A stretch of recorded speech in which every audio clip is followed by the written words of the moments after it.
বৌদি নমস্কার। নমস্কার। বলছিলাম দিলশাদ ভাই বাড়ি আছে? ওহ, দিলশাদ ভাই, ও দিলশাদ ভাই। কে? দিলশাদ ভাই। আরে কার্তিক, হ্যাঁ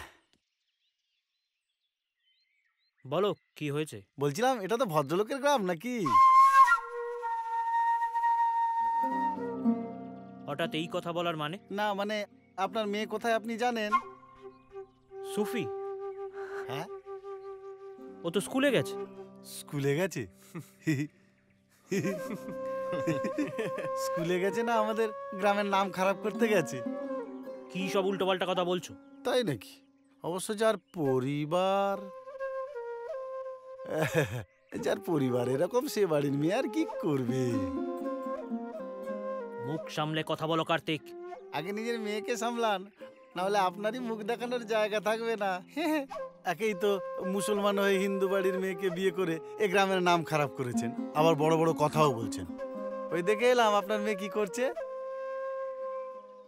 আপনি কি বলতে চাইছেন খুলে বলুন। আপনার সামনেই বলবো? তাহলে বলি। ওই দেখে এলাম আপনার মেয়ে এই দিন দুপুরে গ্রামের রাস্তায় ওই ইমরান নামে একটা ছেলের সঙ্গে। আরে এত কিছুই যদি করার দরকার, তো আপনি তো বাবা হয়ে বাড়ির একটা ঘর খুলে দিতেই পারেন। আমরাও না হয় মাঝে মধ্যে বিনা পয়সায় এসে এই না না না না যা করবো কিন্তু পয়সা দিয়েই করবো বলছিলাম।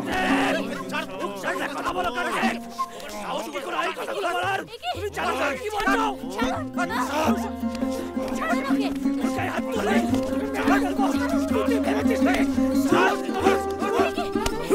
মেয়েকে এই গ্রাম থেকে শিগগিরই বার করবি, না হলে কিন্তু তোদের কাউকে আস্ত রাখবো না। আমরা আবার আসবো। এবার কিন্তু শালা মেয়ে নিয়ে আসবো, তোদের কাউকে জ্যান্ত রাখবো না, কাউকে না। এই চল শালা।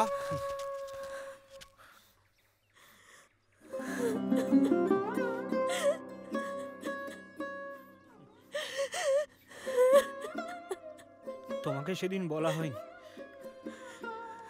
আজ বলছি। বরুণ বাবুদের বাড়ি থেকে বার করে দিয়েছিলাম অনেক যন্ত্রণা। সেদিন রাতে সুফি আর নৈরিতকে ছাদে। ওর মা হয়ে আমার নিজেকে ঘেন্না করতে ইচ্ছে করছে। ওকে আর এখানে রাখা যাবে না। আমার মাস্তুতো দিদির কাছে ওকে পাঠিয়ে দেবো কলকাতায়।